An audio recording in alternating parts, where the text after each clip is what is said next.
Welcome everyone to this week's episode of Crypto City. Hard to believe we're at the end of September already. We've started with some great guests that will continue into October.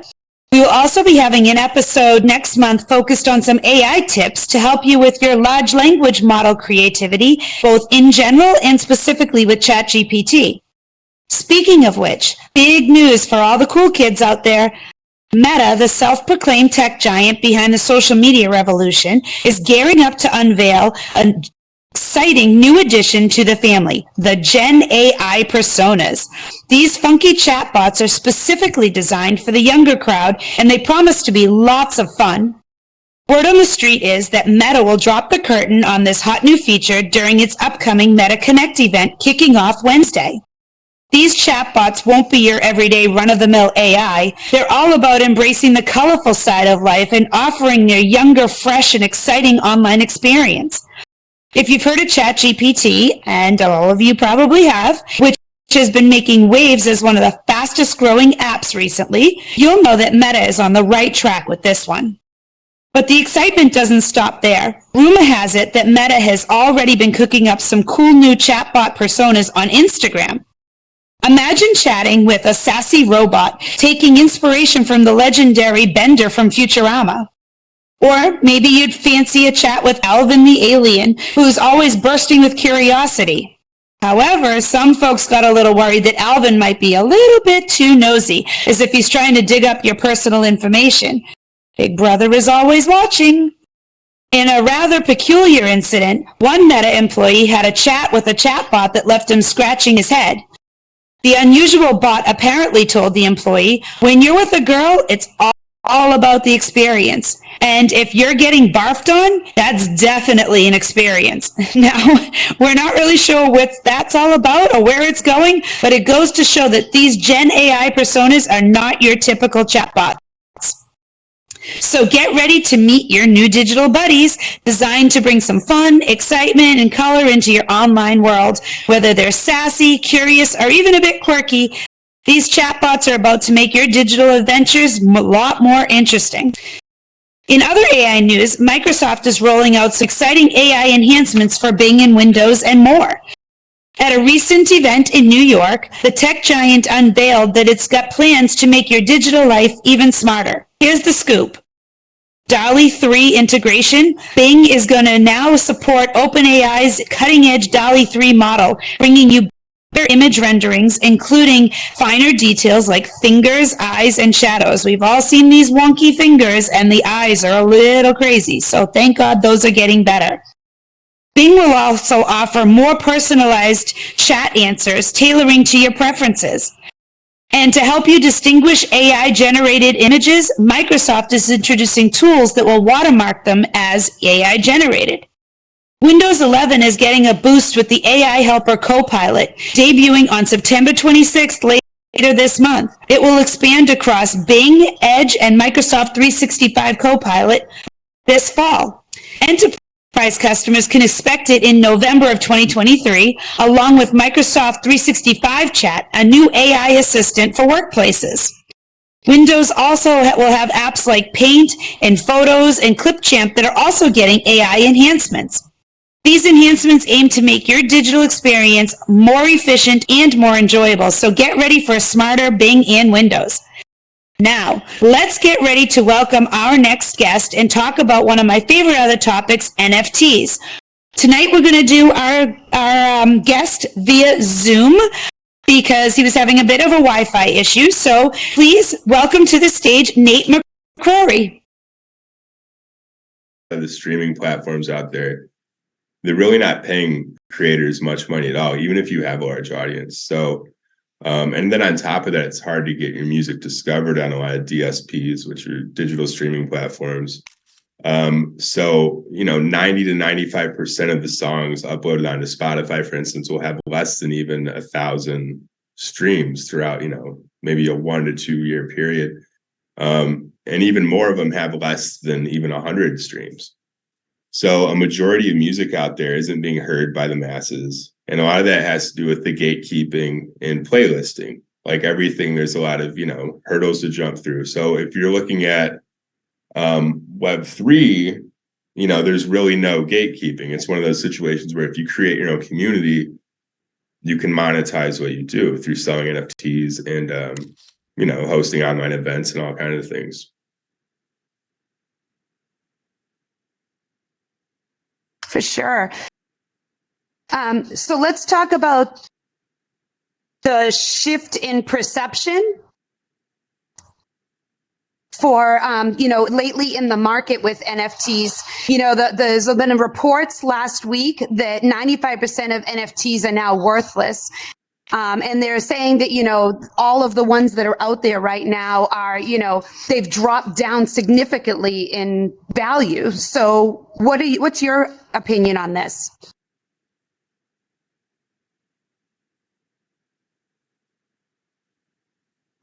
Well, so I think part of this is because the industry it wasn't like a really honest industry to begin with. You had a lot of, similar to the ICO days in crypto, you had a lot of projects coming out that weren't really going to back up what they were saying, and they were promising a lot of things. A lot of those tokens that people were offering initially, or the NFTs rather, ended up being looked at as like securities possibly.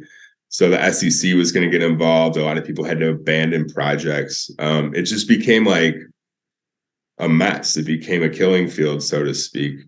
If you look at from like a business perspective, I worked for two major companies in the Web3 field. And one is still in business. One was like a Metaverse company. The other was an NFT company in music, and they went out of business already. And it's been about a year since I stopped working with them. So the success rate is not good, even on like an enterprise level.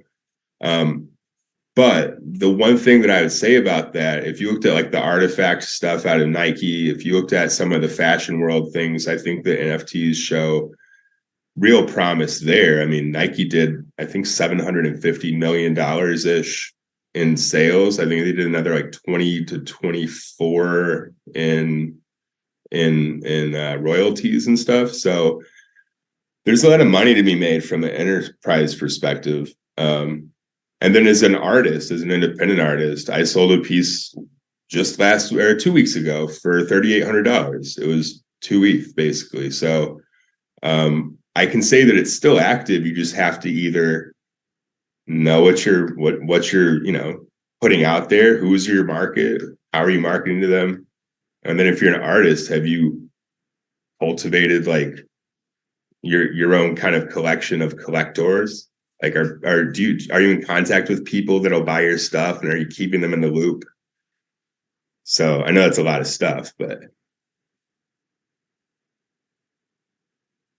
Well, there's a lot of things to take into account. That there's a lot of variables out there. Now, in general, NFTs for some people are a supplemental moneymaker, and some people it's a passion. What is it for you? I would say that it's a medium through which, it's a medium through which my passion can live. But it's also a moneymaker. I've made probably a couple $100,000 selling my artwork now. So it's definitely like, for me, it's more than a supplement. And it's a serious passion at the same time. I think like in a lot of ways, it's both for sure. Mm-hmm. Yeah. I feel like in the right resources, it can definitely be up.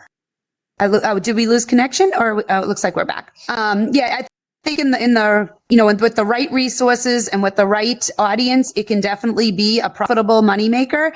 But I feel like the basis behind it should definitely be the passion for your artwork and getting it out there. One of the biggest things that got me hooked on NFTs was the fact that any artist anywhere has the ability to go out there and promote their work. So you can promote your work throughout the whole world. Whereas most artists, trying to make it big, if you're, like, let's go in the city and put our art up in museums and only a limited audience is seeing it. Your artwork is seen by everyone by creating these NFTs and putting them out there. Now, a lot of your work is on OpenSea. Now, why would you choose OpenSea? Is it because of the ease in using it or because of its popularity or a little bit of both?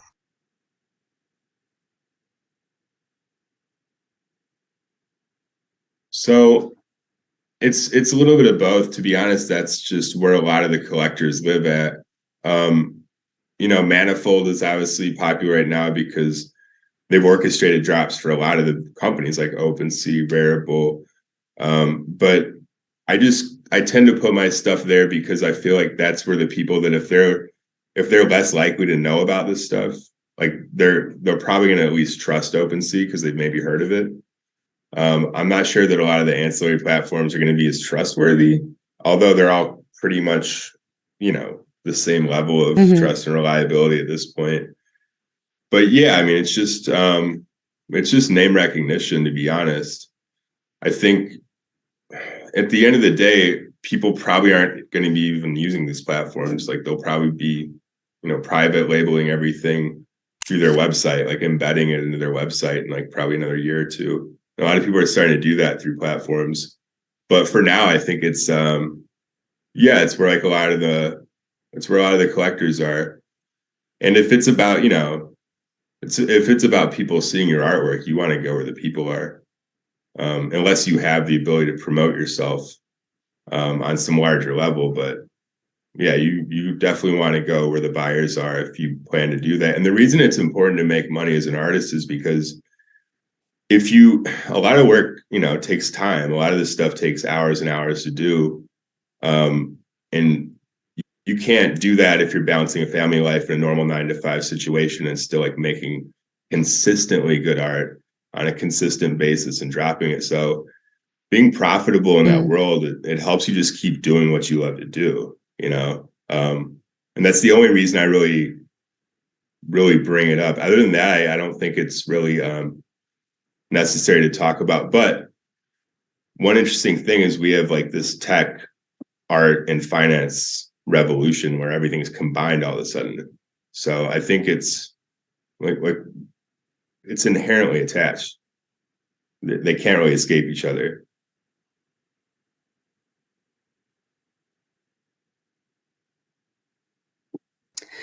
So let's talk about what's driving your artwork.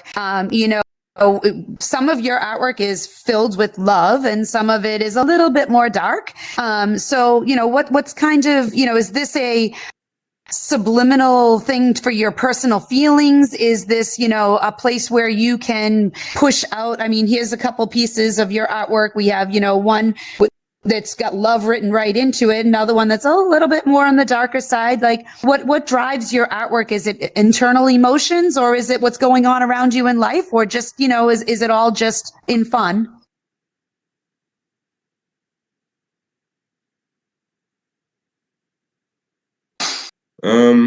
So I would say that first part of the question, I would say that the reason there seems to be sort of maybe a disjointed feeling with my artwork, how some of it seems to be maybe more colorful and happy and upbeat, and some is a little darker, is because I suffer from like a lot of mental illness issues. So I have depression, anxiety, and a lot of, I've manic depressive bipolar disorder. So it's not like just depressed. Like I get really high, really low. And it's one of those things where I try to document it through my art. And a lot of times those emotions aren't that flattering to look at or that pretty to some people. But I think it's important to be willing to share that stuff too. Because we get in this bad habit in society of acting like that's not a part of who we are or it doesn't exist in us. And I think that the denial of that stuff within us actually perpetuates it more within ourselves. Like it kind of makes that darkness expand instead of collapse inside of you. So it's important to express it. And, sometimes you can make beautiful things out of horrible experiences. You can, make the best out of the situation. And if I'm able to produce a piece of art that, like it puts food on my table because of a horrible experience I went through, and I was able to capture that, then I've successfully turned lemons into lemonade.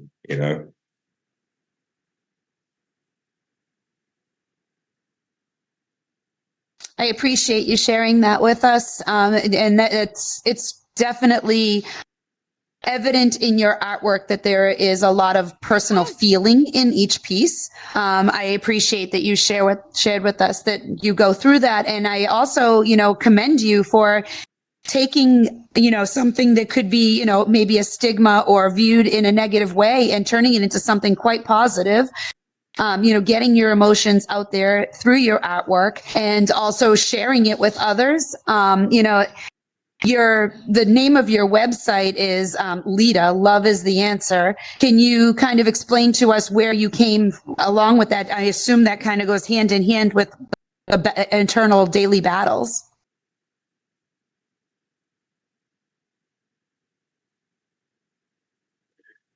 Yeah. So I think for a long time, that was the name I used as an artist, was Love is the what it was for a long time was essentially a mission as an artist, was to remind myself that that's why I was on my journey. But recently I've kind of reconsidered that because over the last, I still believe love is the answer, and I'm not being a downer about that. But when you make that your title or your kind of mission, in a lot of other people's eyes and their expectations, it makes it difficult for them to understand when you're not being loving or when you're not having a great time, and it puts a lot of pressure on you in a weird way.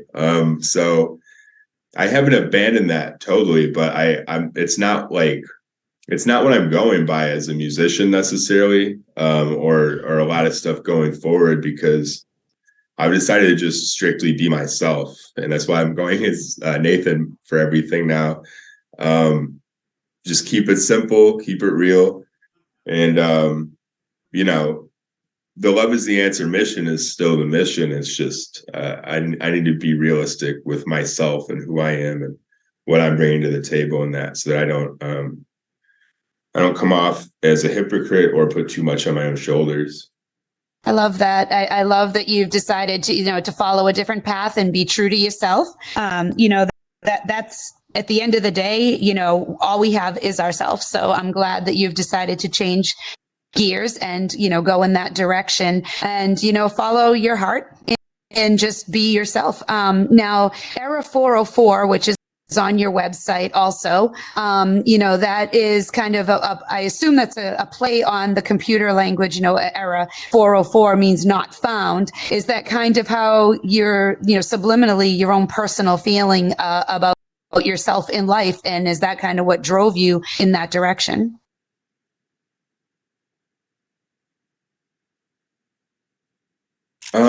Yeah, I would say that in a lot of ways it is that. Like, I think that it's, for a long time I didn't feel like I was seen as an artist or a musician. And I've had some like behind the scenes success. I've been a part of a collection that did, over 1 million in NFT sales. I've been a part of a collection that they had licensing with a big hip hop firm or label or whatever you want to call it.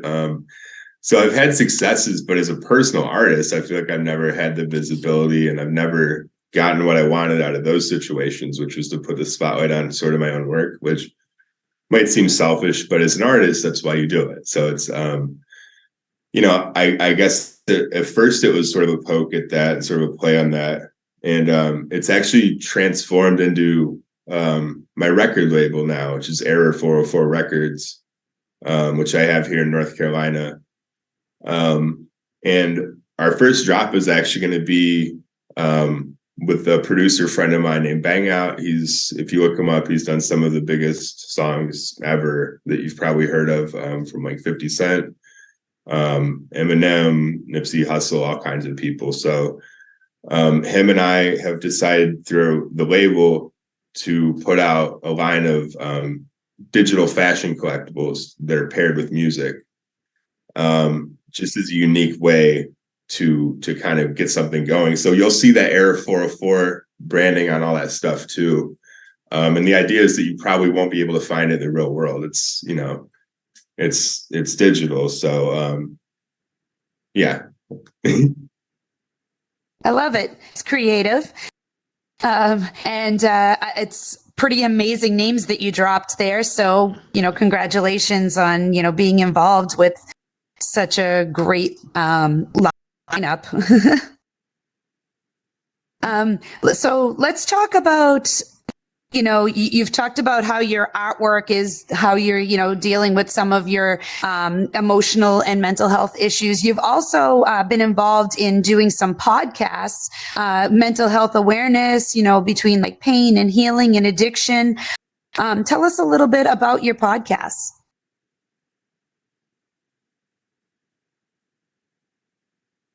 Okay.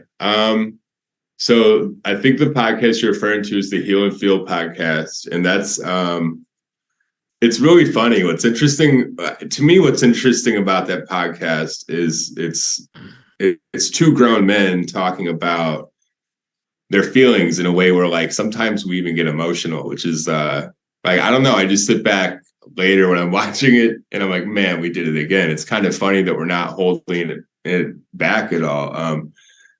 So I don't know. That's the first thing I think is interesting about it. And like the second thing I don't think people realize is my co-host, that's the father of Vitalik Buterin, the guy who created Ethereum. Like that's that's a good friend of mine.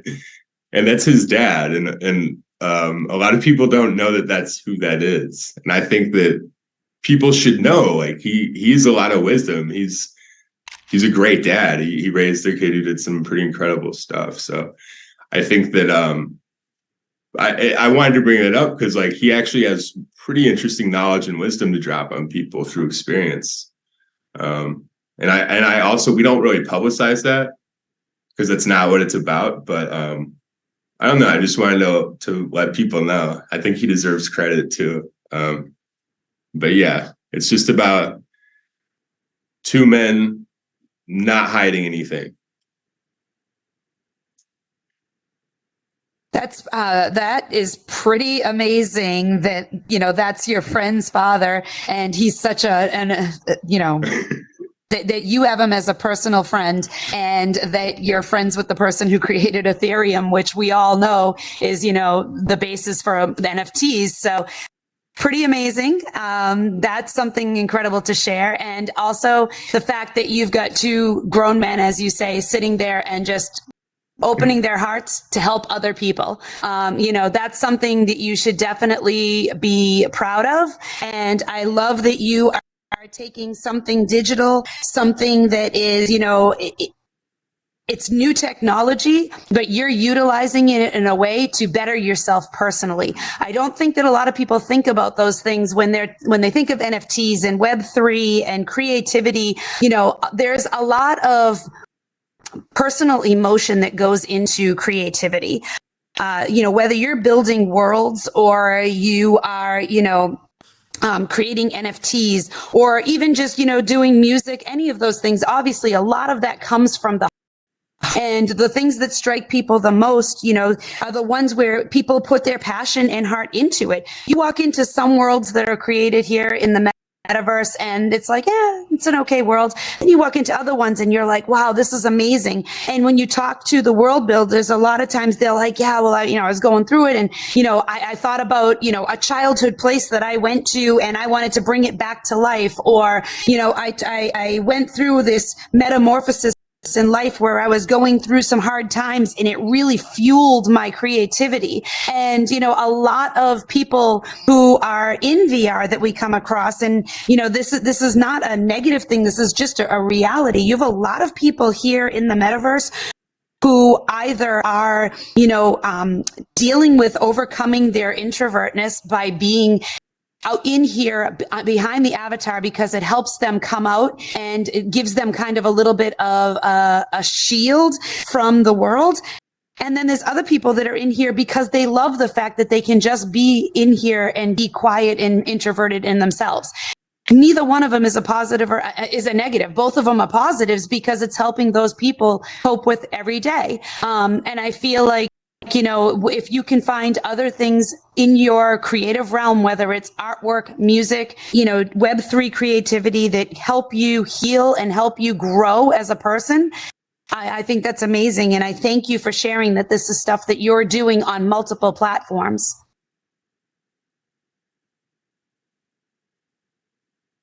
Yeah, I really appreciate being here. And I couldn't agree with you more. So we've talked about your artwork. We've talked about your music. We've talked about your podcast. What's next for Nate McCrorey? What's next?